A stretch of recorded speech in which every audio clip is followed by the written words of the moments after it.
Je m'appelle Jacob Miller et je voudrais vous raconter une histoire qui a changé à jamais ma vision de Noël. Cela s'est passé il y a 3 ans, alors que je cherchais désespérément un emploi après avoir tout perdu à cause de la pandémie. J'avais alors 34 ans, j'étais divorcé, j'avais plus de 90 000 $ de dettes et je ne voyais absolument pas comment sortir de cette impasse financière. Au début du mois de novembre 2021, je suis tombé sur une annonce sur un site d'emploi peu connu. Le poste vacant était simplement intitulé « Assistant logistique, région Arctique ». Le salaire proposé était de 25 000 $ pour 2 mois de travail, plus le logement et les repas. Aucune expérience n'était des requises, seulement la volonté de travailler dans des conditions extrêmes et une confidentialité totale. J'ai appelé le numéro indiqué presque immédiatement. Une voix masculine avec un léger accent scandinave s'est présentée comme étant celle de M. Johansson, responsable des ressources humaines. Il m'a posé quelques questions. Si j'étais marié, si j'avais des enfants, si j'étais prêt à signer un accord de confidentialité, si j'avais des maladies chroniques. Lorsque j'ai répondu affirmativement à la question sur ma volonté de respecter la confidentialité et négativement aux autres, il m'a immédiatement invité à un entretien à Anchorage, en Alaska. Le bureau était situé dans un vieil immeuble près du port. L'atmosphère était étrangement impersonnelle. Des murs blancs, un minimum de mobilier, aucun logo ni indication sur l'activité de l'entreprise.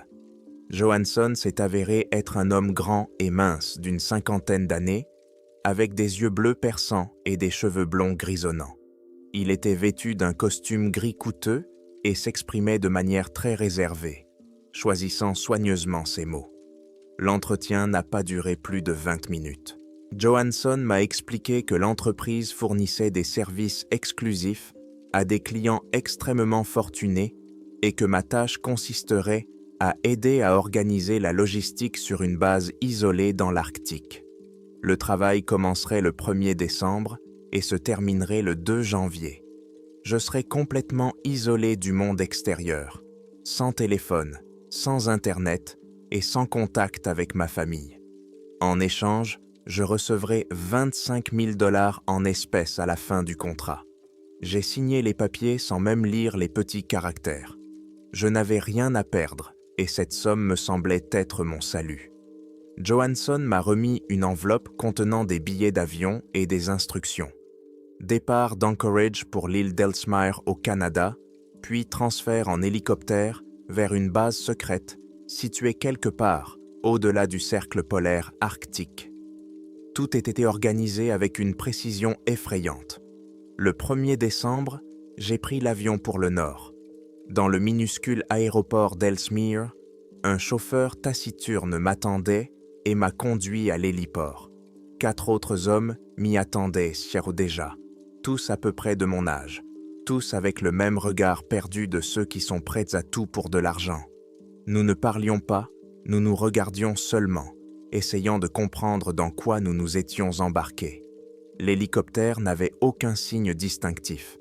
Le pilote, qui portait des lunettes noires, nous a fait un bref signe de tête et nous a indiqué de prendre place. Nous avons volé vers le nord pendant environ 2 heures, jusqu'à ce qu'il ne reste plus rien en dessous de nous, à part un désert blanc à perte de vue. Le soleil se levait à peine à l'horizon, créant une pénombre lugubre que l'on appelle ici la nuit polaire.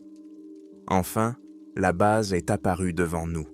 Je m'attendais à voir quelque chose comme une station scientifique ou un site militaire, mais ce qui s'est présenté à mes yeux m'a fait douter de la réalité de ce qui se passait.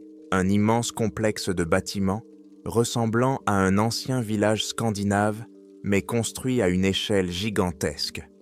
Le bâtiment principal ressemblait à un château médiéval en bois sombre et en pierre, avec des tours et des toits pointus recouverts d'une épaisse couche de neige. Tout autour se trouvaient des entrepôts, des ateliers, des logements, le tout entouré d'une haute muraille en bois. L'hélicoptère atterrit sur une aire près de la porte principale. Lorsque je suis sorti, J'ai été frappé par le froid arctique qui me transperçait malgré mes vêtements chauds. La température était d'environ moins 40 degrés Fahrenheit et chaque inspiration me brûlait les poumons. Nous avons été accueillis par une femme d'environ 45 ans, vêtue d'une tenue rouge foncé ressemblant à une robe victorienne. Elle s'est présentée comme Madame Kranz, la gérante de la propriété. Elle parlait avec un accent allemand, de manière claire et sans émotion. Elle nous a fait passer les portes du complexe, à travers les ruelles étroites entre les bâtiments, éclairées par des lampadaires anciens.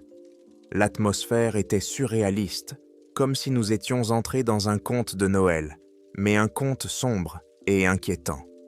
On nous a conduits dans l'un des baraquements et on nous a montré nos chambres. Les pièces étaient spartiates.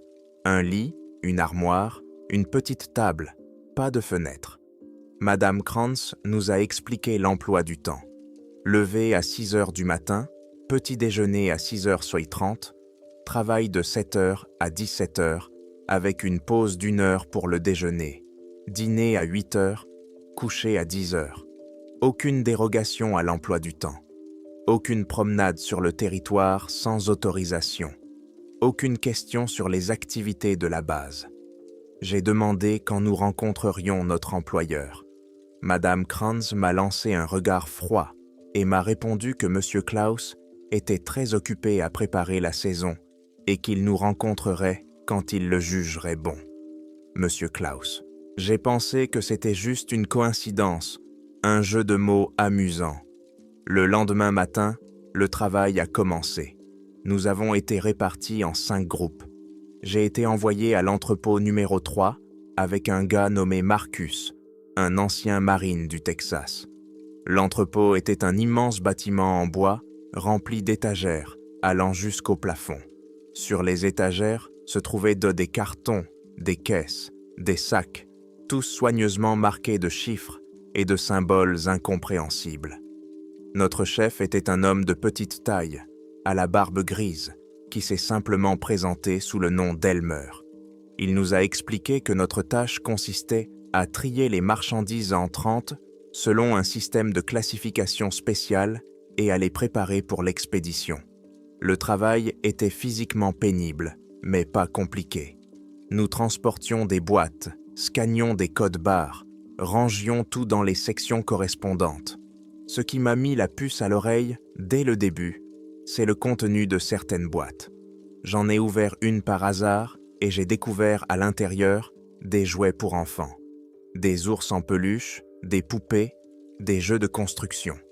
Tout semblait cher et de bonne qualité. Une autre boîte contenait des livres en différentes langues. Une troisième contenait des appareils électroniques, tablettes, consoles de jeux, smartphones. J'ai demandé à Elmer ce que tout cela signifiait. Il m'a regardé avec un sourire mal dissimulé et m'a dit que nous travaillions pour le plus grand centre de distribution de cadeaux de Noël au monde. Que notre employeur assurait la livraison de cadeaux à des enfants privilégiés dans le monde entier. Qu'il s'agissait d'un service haut de gamme destiné aux familles très riches qui souhaitaient offrir à leurs enfants un véritable miracle de Noël. Cela semblait étrange, mais pas impossible. Les gens riches paient pour les services les plus fantaisistes. Peut-être que Monsieur Klaus avait vraiment monté une entreprise exclusive en utilisant l'image romantique du Père Noël. J'ai décidé de ne pas poser de questions inutiles et de me contenter de faire mon travail.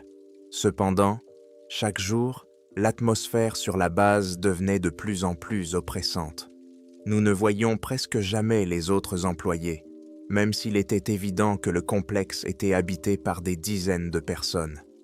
Parfois, au crépuscule, je remarquais des silhouettes qui se déplaçaient entre les bâtiments, j'entendais des voix lointaines, le grincement de mécanismes, mais en y regardant de plus près, il n'y avait personne. Au bout d'1 semaine de travail environ, j'ai vu des elfes pour la première fois. C'est ainsi que je les ai appelés. C'étaient des personnes de petite taille, ne dépassant pas 4 pieds et demi, vêtues de combinaisons vert foncé avec des finitions rouges. Leurs visages étaient étranges. trop lisses, comme s'ils étaient en cire, avec des yeux anormalement grands et des lèvres fines. Ils se déplaçaient rapidement et silencieusement, évitant tout contact visuel. J'ai demandé à Marcus ce qu'il pensait de ces personnes. Il a haussé les épaules et m'a répondu qu'il s'agissait peut-être d'autochtones du Nord embauchés pour travailler. Mais sa voix trahissait son incertitude. Ces créatures ne ressemblaient ni aux Inuits, ni aux Samis, ni à qui que ce soit d'autre. Le 10 décembre, Madame Kranz a annoncé qu'une assemblée générale aurait lieu dans la soirée, à laquelle M. Klaus lui-même prendrait la parole. La présence de tous était obligatoire. Après le dîner, nous avons tous été rassemblés dans la grande salle du bâtiment principal.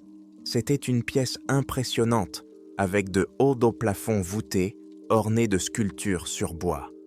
Une immense cheminée occupait tout le mur du fond, dans laquelle brûlait un feu vif. Le long des murs, il y avait des rangées de bancs, ressemblant à ceux d'une église. Nous, les 5 nouveaux employés, nous sommes assis ensemble au dernier rang. La salle se remplit progressivement de ces mêmes elfes. Ils étaient environ 50. Ils s'assirent en silence, sans se parler, tous les yeux rivés sur un point précis, l'estrade près de la cheminée. À 8 heures précises, M. Klaus entra dans la salle. Je n'avais jamais vu de personnage aussi imposant de ma vie. C'était un homme d'au moins 6 pieds 8 pouces, de constitution massive, vêtu d'un costume de velours rouge foncé avec des garnitures de fourrure blanche. Sa barbe était épaisse et blanche comme neige, mais contrairement à l'image traditionnelle du joyeux Père Noël, son visage était sévère et autoritaire. Ses yeux d'un bleu perçant, presque lumineux dans la pénombre de la salle, me regardaient d'un air froid et critique. Il monta sur l'estrade et balaya l'assemblée du regard. Lorsque son regard se posa sur moi, je sentis un frisson me parcourir le dos. Il y avait quelque chose d'inhumain, d'ancien et d'impitoyable dans ce regard. M. Klaus prit la parole d'une voix grave, avec un léger accent que je ne parvins pas à identifier. Il souhaita la bienvenue aux nouveaux employés et expliqua l'importance du travail qui les attendait.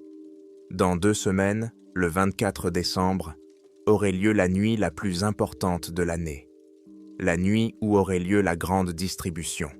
Sa tâche, dit-il, n'était pas seulement de récompenser les enfants obéissants, mais aussi de punir les désobéissants. Le mot « punir » sonnait sinistrement. J'échangeai un regard avec Marcus et vis dans ses yeux la même perplexité. M. Klaus a continué. Il a parlé d'une tradition qui existait bien avant le christianisme, bien avant l'image commercialisée du Père Noël. Il a parlé des anciennes coutumes des peuples nordiques, des célébrations de Yule, du chasseur sauvage qui emportait les âmes pendant les longues nuits d'hiver. Il a dit que le monde moderne avait oublié la véritable signification du solstice d'hiver, mais que lui s'en souvenait. Il s'en souvient toujours. Son discours a duré environ 1 heure et est devenu de plus en plus étrange et inquiétant. M. Klaus a parlé des enfants qui s'écartent du droit chemin, de ceux qui font du mal aux autres, qui mentent, volent, se montrent cruels. Ces enfants, a-t-il dit, ne peuvent rester impunis. Il faut les emmener, les rééduquer, leur montrer les véritables conséquences de leurs actes. Après la réunion, nous sommes retournés à notre baraque en silence. Ce n'est que lorsque la porte s'est refermée derrière nous que Marcus a juré et dit que ce taré avait complètement perdu la tête et qu'il n'aimait pas du tout cette situation. Les autres ont acquiescé. Un gars nommé Eric, un programmeur de Californie, a proposé de partir dès que possible. Mais comment ? Nous étions à des centaines de kilomètres de toute civilisation, dans le désert arctique, où la température descendait en dessous de moins 50 degrés. Nous n'avions ni moyen de communication, ni moyen de transport. Nous avions été amenés ici en hélicoptère, et sans lui, il était impossible de partir. Je me suis couché, mais je n'arrivais pas à dormir. Les paroles de M. Klaus sur le fait d'emmener les enfants et de les punir me trottèrent dans la tête. Que voulait-il dire? S'agissait-il d'un jeu de rôle pervers pour psychopathes riches? Ou bien quelque chose de bien pire était-il en train de se passer, ici? Le lendemain, le travail reprit normalement. Elmer nous donna une nouvelle tâche: préparer des conteneurs spéciaux dans la section B de l'entrepôt. Cette section se trouvait dans une aile séparée du bâtiment, où nous n'avions jamais été autorisés à entrer auparavant. Lorsque nous y pénétrâmes, je m'arrêtai net. Des cages métalliques étaient alignées le long des murs. Les cages mesuraient environ 3 pieds sur 3, avec des barreaux épais et des serrures lourdes. À l'intérieur de chacune d'elles se trouvait une litière de paille et un bol d'eau. Il y en avait environ 20. Marcus pâlit. Sa voix tremblait lorsqu'il demanda à Elmer à quoi servaient ces cages. Elmer a souri et a répondu qu'il s'agissait de conteneurs de transport pour des cargaisons spéciales. Ce n'était pas à nous de poser des questions, mais de les préparer à l'utilisation, les nettoyer, vérifier les serrures, mettre de la paille fraîche. J'ai senti un frisson me parcourir. La taille de ces cages était parfaite pour des enfants en bas âge. Nous avons travaillé en silence toute la journée, chacun plongé dans ses pensées. Une fois notre travail terminé, j'ai décidé de prendre le risque de poser une question directe à Elmer. Que se passait-il réellement ici? Il m'a longuement regardé et pour la première fois, j'ai vu dans ses yeux quelque chose qui ressemblait à de la compassion. Il m'a dit à voix basse, pour que personne d'autre que moi ne l'entende, qu'il valait mieux que je fasse simplement mon travail, que je prenne mon argent et que j'oublie cet endroit, qu'il valait mieux ne pas savoir certaines choses, qu'il était ici depuis 15 ans et qu'il avait survécu uniquement parce qu'il avait appris à ne pas poser de questions. 15 ans. Je ne pouvais pas imaginer comment on pouvait passer autant de temps dans cet endroit cauchemardesque. Cette nuit-là, je n'arrivais pas à dormir. Vers 2 heures du matin, j'ai entendu des bruits à l'extérieur, des grincements, des grondements, le bruit de machines.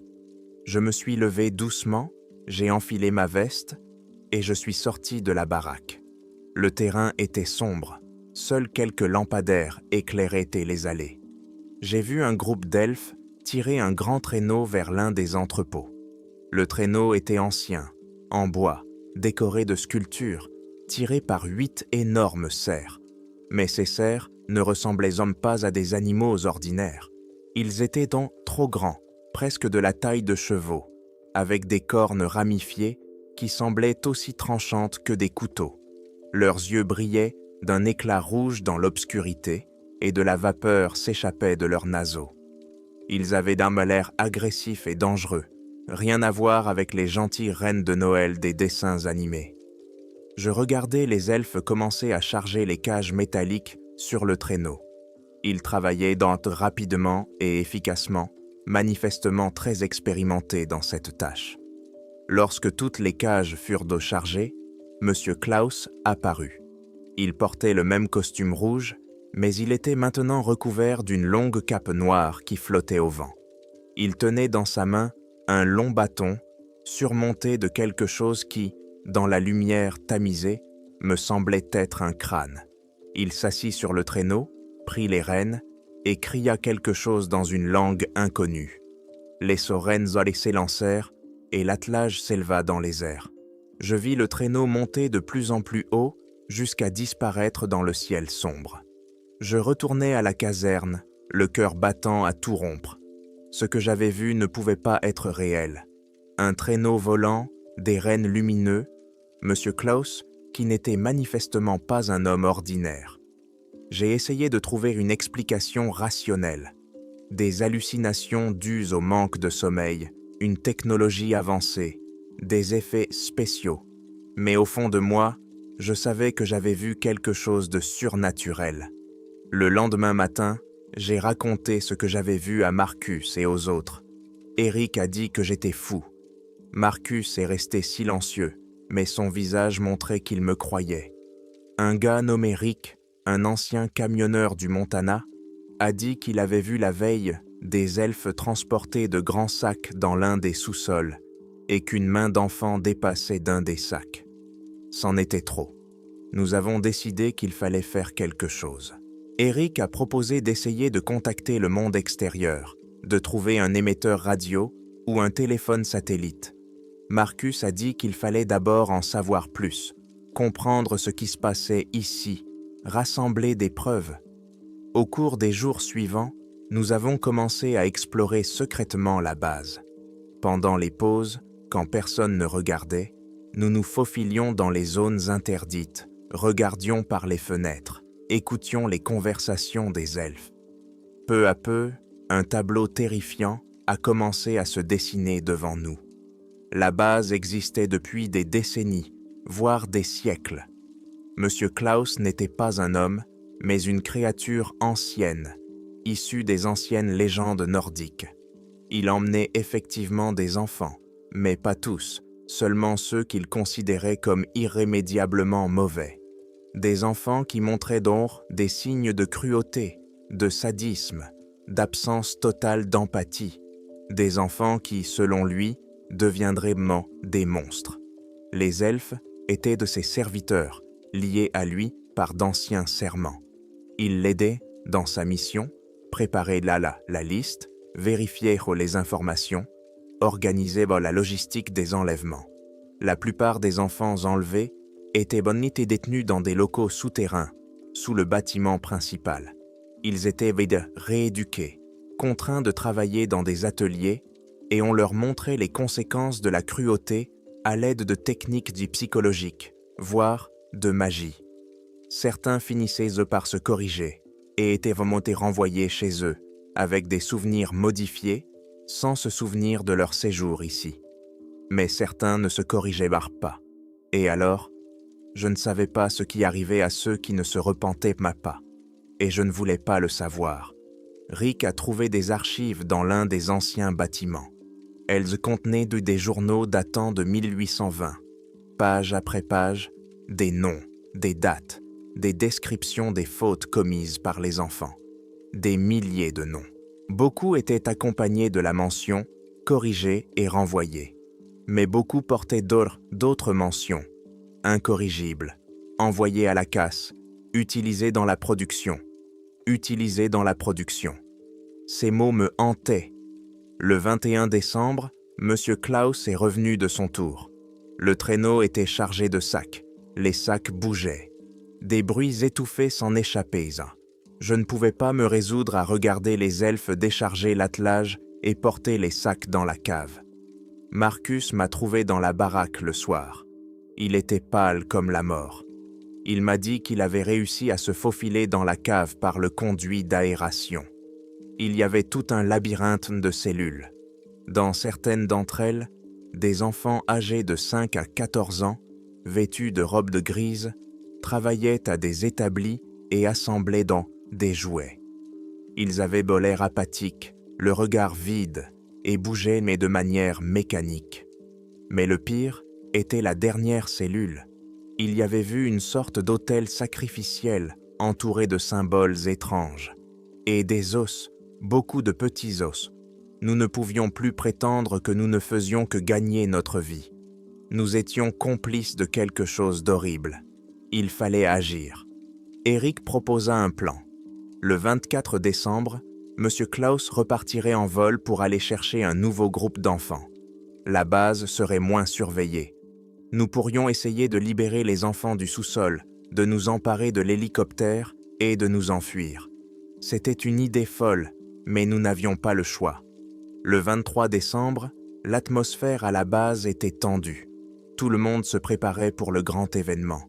Les elfes allaient et venaient, chargeant le traîneau de cadeaux pour les enfants sages et de cages vides pour les enfants méchants.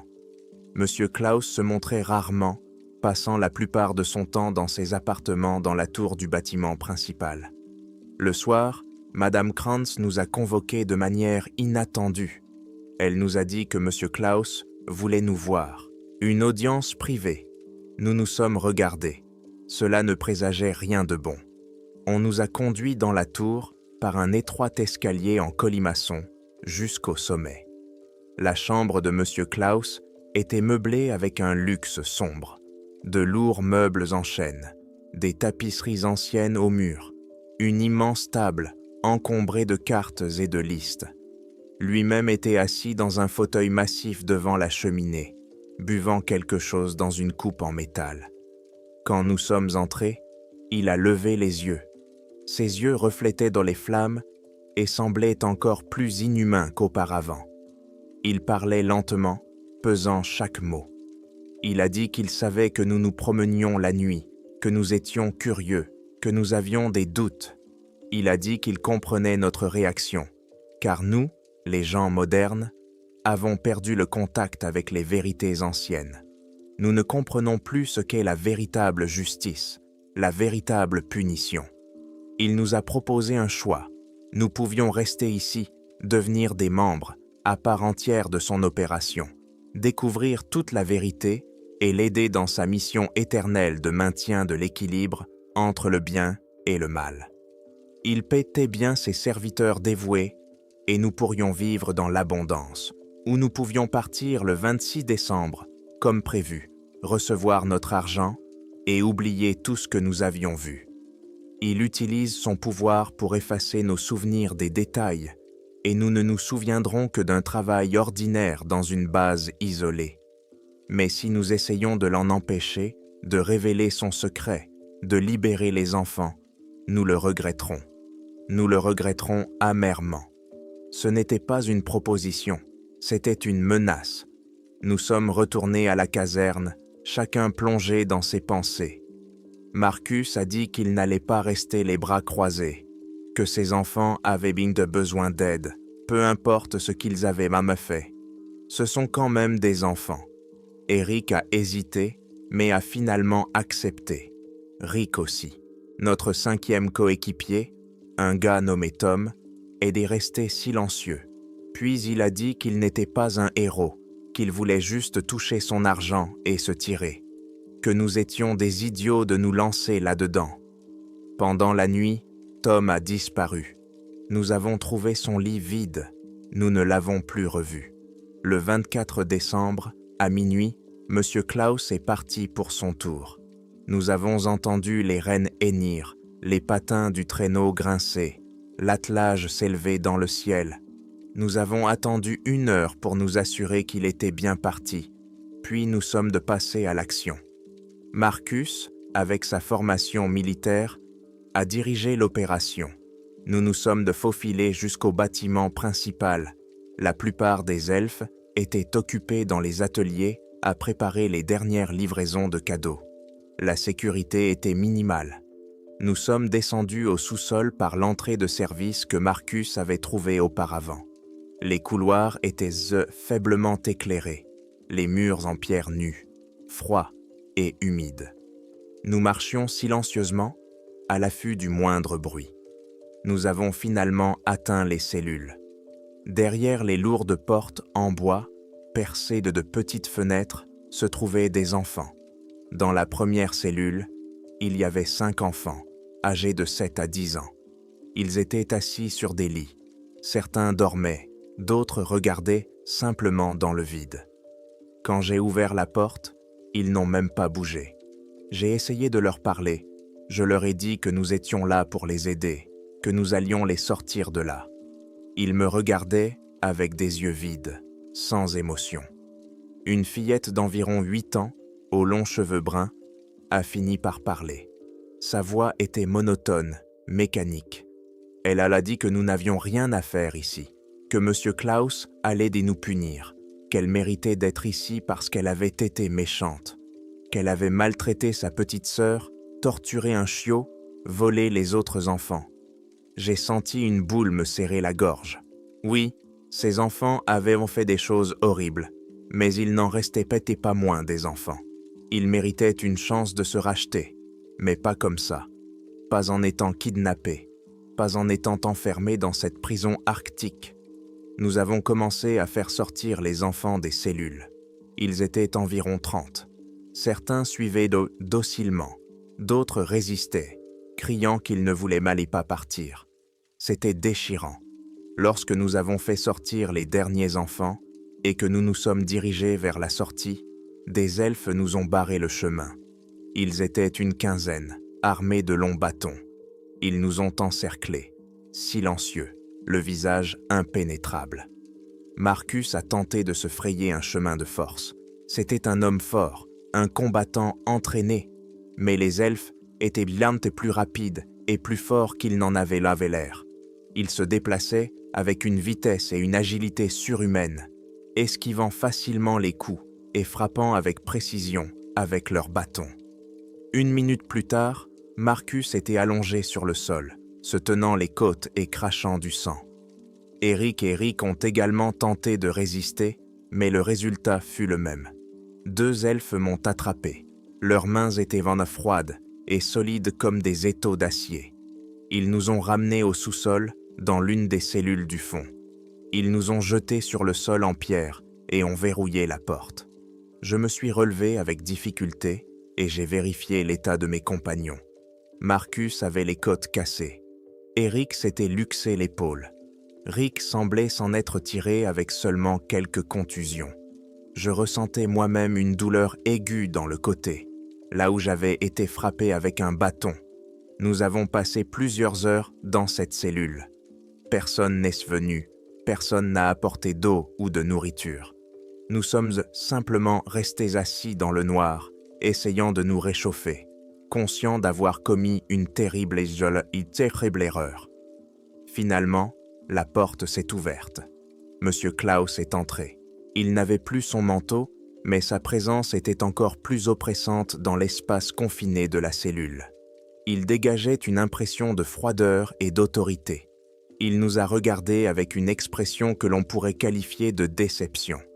Il a dit qu'il nous avait prévenus, qu'il nous avait donné le choix, que nous avions fait le mauvais choix. Marcus, malgré la douleur, se leva et cria que M. Klaus était un monstre, qu'il kidnappait des enfants, que c'était un crime, qu'il devrait répondre de ses actes. M. Klaus sourit. Répondre? Devant qui? Il existe depuis des milliers d'années. Il a vu l'apogée et la chute d'empires. Il a survécu à l'Inquisition, aux guerres, aux révolutions. Il a été jugé par les dieux et les esprits, des forces anciennes dont les humains n'ont même pas rêvé. Et tous ont reconnu son droit de rendre son jugement. Il a expliqué sa philosophie.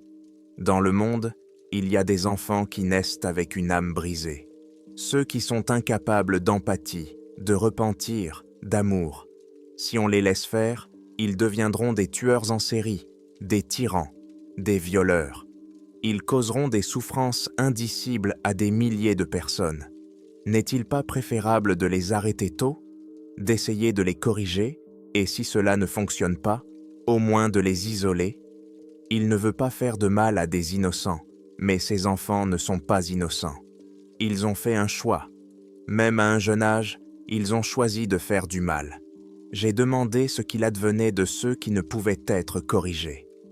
Monsieur Klaus est resté longtemps silencieux, me regardant de son regard inhumain. Puis, il a dit que leur essence était utilisée pour créer de nouveaux elfes. Leurs corps sont recyclés, leurs âmes sont liées par la magie, et ils deviennent ses serviteurs éternels, expiant leurs péchés en servant le bien commun. J'ai senti une sueur glaciale couler dans mon dos. Les elfes étaient lentés des enfants que M. Klaus avait transformés en serviteurs. Il a dit qu'il n'expliquait généralement pas les choses en détail, mais qu'il voulait que nous comprenions avant de prendre une décision concernant notre sort. Nous étions confrontés à quelque chose qui dépassait la morale humaine, à une force ancienne qui suivait ses propres lois. Puis il a demandé à chacun d'entre nous, tour à tour, ce que nous allions choisir. Accepter sa vérité et le rejoindre, ou préférer l'oubli? Marcus lui a craché au visage. Il a dit qu'il ne servirait jamais un tel monstre. M. Klaus s'est essuyé le visage avec une légère expression d'agacement. Puis, il a levé la main, et Marcus a crié. Son corps a commencé à changer. Il devenait plus petit. Sa peau s'éclaircissait. Ses traits se transformaient. 1 minute plus tard, à la place de Marcus, se tenait un petit elfe, vêtu d'une combinaison vert foncé. le regard vide. Eric hurla d'horreur. Rick se couvrit la bouche avec la main pour ne pas crier lui aussi. Je ne pouvais détourner les yeux de ce qui était autrefois Marcus. Monsieur Klaus se tourna vers les autres. Eric et Rick craquèrent. Ils dirent qu'ils acceptaient lier l'oubli. Ils voulaient simplement partir d'ici, tout oublier, ne pas se transformer en elfe. Monsieur Klaus acquiesça. Il toucha leur front et ils s'affaissèrent, perdant connaissance. Il dit que lorsqu'ils se réveilleraient, ils ne se souviendraient que de leur travail habituel. Le lendemain, ils seraient renvoyés chez eux. Puis, il m'a regardé. J'étais le dernier. J'essayais de réfléchir, de trouver une issue, mais mes pensées étaient confuses à cause de la peur et de la douleur. Que pouvais-je dire? Que pouvais-je faire? Je lui ai demandé pourquoi il faisait cela. N'y avait-il vraiment pas d'autre solution? N'était-il vraiment pas possible de travailler avec le système, avec des psychologues, avec les services sociaux? Il a ri. Il a ri si sincèrement, comme si j'avais raconté la meilleure blague du monde. Il a dit qu'il avait essayé de travailler avec les institutions humaines pendant des siècles. Mais elles ont toujours été inefficaces, corrompues, lentes. Pendant que le système vacille, les enfants continuent de faire du mal. Au moment où les autorités interviennent, il est dit peut-être déjà trop tard. Sa méthode est directe et efficace. Je lui ai posé une dernière question. Se considère-t-il comme bon? Il a réfléchi un moment. Puis il a répondu qu'il n'était ni bon ni mauvais. Il est une nécessité. Il était l'équilibre. Il était le juge de l'hiver, qui existait bien avant le Christ et le Père Noël, et qui existera longtemps après que ces figures auront été oubliées. Il m'a proposé un marché. Je pouvais rentrer chez moi avec mes souvenirs, mais je devais jurer de ne jamais parler de ce que j'avais vu. Si je rompais mon serment, il me retrouverait où que je sois et me transformerait en elfe, comme Marcus. Si j'acceptais, il me donnerait non pas 25 000, mais 50 000 $, une compensation pour le préjudice moral. Je n'avais pas le choix. J'ai accepté. Le 26 décembre, l'hélicoptère m'a ramené à Ellesmere. Eric et Rick volaient avec moi, mais ils ne se souvenaient ni de rien. Ils parlaient du travail ennuyeux qu'était le tri des marchandises. Rien d'intéressant. J'ai reçu mon argent à Anchorage de la part de Monsieur Johansson et je suis rentré chez moi à Portland. Je n'en ai parlé à personne. J'ai remboursé mes dettes. J'ai loué un appartement. J'ai essayé de reprendre une vie normale. Mais chaque Noël, je me souviens. Je me souviens des enfants au regard vide. Je me souviens de Marcus se transformant en elfe. Je me souviens du regard froid de Monsieur Klaus.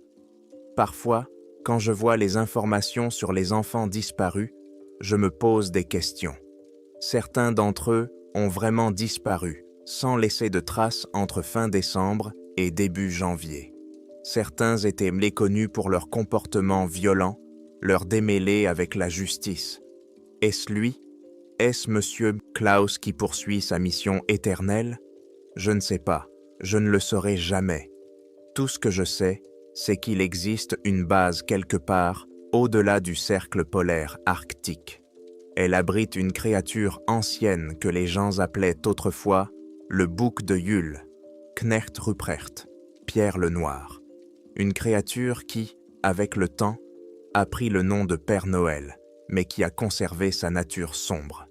Et chaque Noël, elle part à la chasse, pas aux enfants sages, aux enfants méchants.